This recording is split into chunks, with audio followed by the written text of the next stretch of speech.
Olá amigos, amiguinhas, que Deus abençoe a todos e que Jesus, com seu amor e sua luz, nos fortaleça a cada amanhecer com o espírito de sabedoria. Que a paz de Jesus nos envolva. Para o nosso Evangelho Dominical, Evangelho de Jesus segundo o Espiritismo, estamos no capítulo 10. Capítulo 10, Bem-aventurados os que são misericordiosos. E vamos lá no item 11 a 13. Não julgueis para não serdes julgados, atire a primeira pedra aquele que estiver sem pecado. No item 11.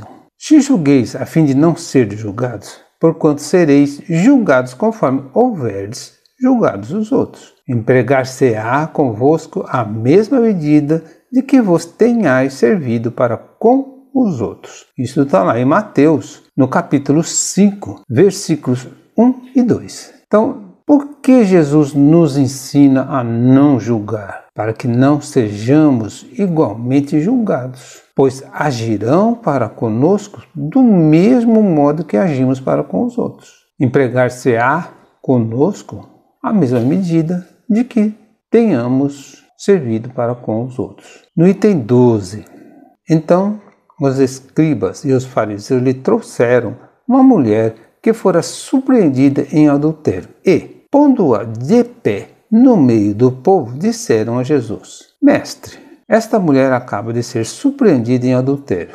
Ora, Moisés, pela lei, ordena que se lapidem as adúlteras. Qual a tua opinião sobre isso? Diziam isto para o tentarem e terem de que o acusar. Jesus, porém, abaixando-se, entrou a escrever na terra com o dedo.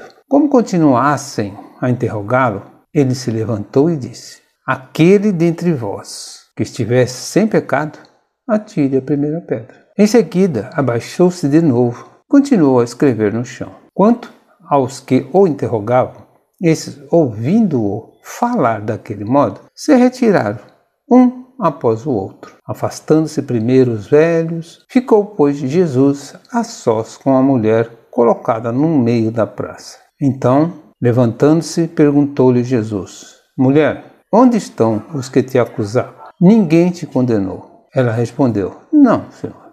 Disse-lhe Jesus: Também eu não te condenarei. Vai-te e de futuro não tornes a pecar. Isso está lá em João, no capítulo 8, versículo de 3 a 11.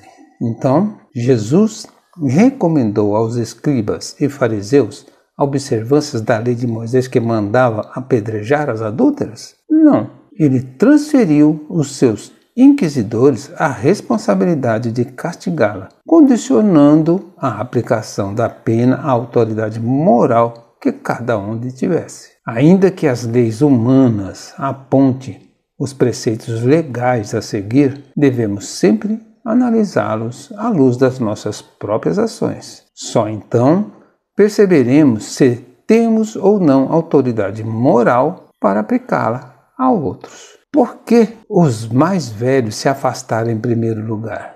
Porque, tocados pela palavra de Jesus, refletiram sobre as inúmeras faltas cometidas ao longo da vida e reconheceram-se mais pecadores que o jovem. Sentindo-se, portanto, incapazes de condenar um ato que talvez já houvesse praticado, sentindo-se, portanto, incapazes de condenar um ato que talvez já houvesse praticado. A vida é sábia mestra, que nos ensina as lições da humanidade e dá indulgência, levando-nos de um lado ao reconhecimento das próprias faltas e do outro à compreensão das faltas alheias. Naquela ocasião, qual dentre os presentes possuía condições morais para julgar a mulher adúltera?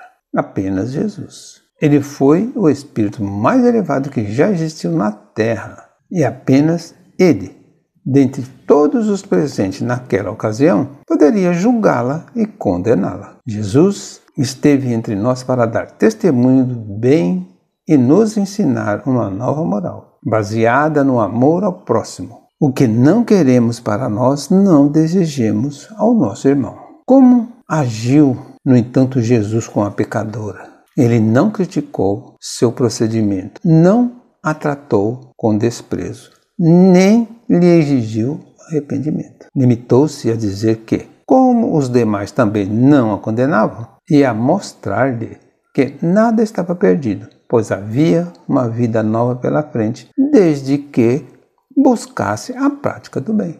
Também eu não te condenarei. Vai-te e de futuro não tornes a pecar. No item 13.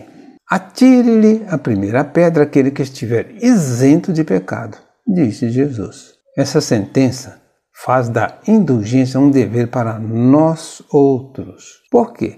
Ninguém há que não necessite para si próprio de indulgência. Ela nos ensina que não devemos julgar com mais severidade os outros do que nos julgamos a nós mesmos, nem condenar em outrem aquilo que nos observamos. Antes de profegarmos a alguém uma falta, vejamos se a mesma censura não nos pode ser feita. O reproche lançado à conduta de outrem pode obter a dois móveis: reprimir o mal ou desacreditar a pessoa cujos atos se criticam. Não tem escusa nunca este último propósito, porquanto, no caso, então, só há maledicência e maldade. O primeiro pode ser louvável e constitui, mesmo em certas ocasiões, um dever, porque um bem deverá daí resultar. E porque, a não ser assim, jamais na sociedade se reprimiria o mal. Não cumpre, aliás, ao homem auxiliar o progresso do seu semelhante? Então, quando a gente reprime o mal de alguém, a gente reprime a conduta de alguém, pode ser louvável ou pode ser uma crítica, uma maledicência. Não cumpre, aliás, ao homem auxiliar o progresso do seu semelhante? Importa, pois, não se tome em sentido absoluto este princípio: não julgueis se não quiseres ser julgado, porquanto a letra mata e o Espírito vivifica. Não é possível que Jesus haja proibido que se profligue o mal, uma vez que Ele próprio nos deu o exemplo, tendo-o feito até em termos enérgicos. O que quis significar é que a autoridade para censurar está na razão direta da autoridade moral daquele que censura. Tornar-se alguém culpado daquilo que condena em outrem é abdicar dessa autoridade e privar-se do direito de repressão. A consciência íntima, ademais, nega respeito e submissão voluntária àquele que, investido de um poder qualquer, viola as leis e os princípios de cuja aplicação lhe cabe o encargo.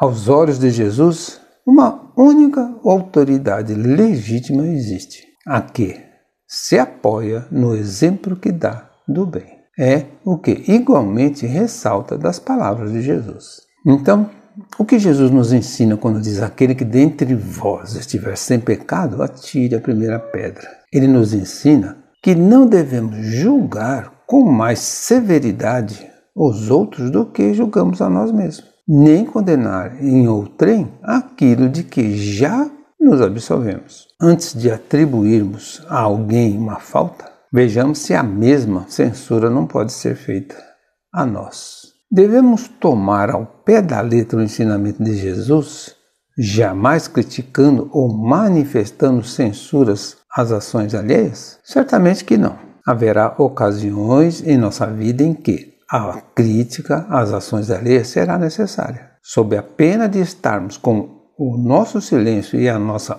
omissão contribuindo para prejudicar a outrem, disseminando o mal entre as pessoas ou retardando o progresso do próximo. Reprovar a conduta perversa de alguém constitui em certas ocasiões um dever, porque um bem deverá daí resultar. E porque, a não ser assim, jamais a sociedade se reprimiria do mal. Então, se ninguém censurasse, se ninguém falasse nada, jamais a sociedade modificaria. Quanto à crítica, é necessária? Quando tem como propósito desacreditar a pessoa cujos atos se critica, sem qualquer intuito de auxiliar-lhe o progresso ou evitar a prática do mal, esse propósito nunca tem escusa, porquanto se trata de maledicência, maldade de quem critica. Encerramos aqui mais uma parte do capítulo 10. Bem-aventurados os que são misericordiosos. Um bom domingo a todos e que Jesus nos abençoe.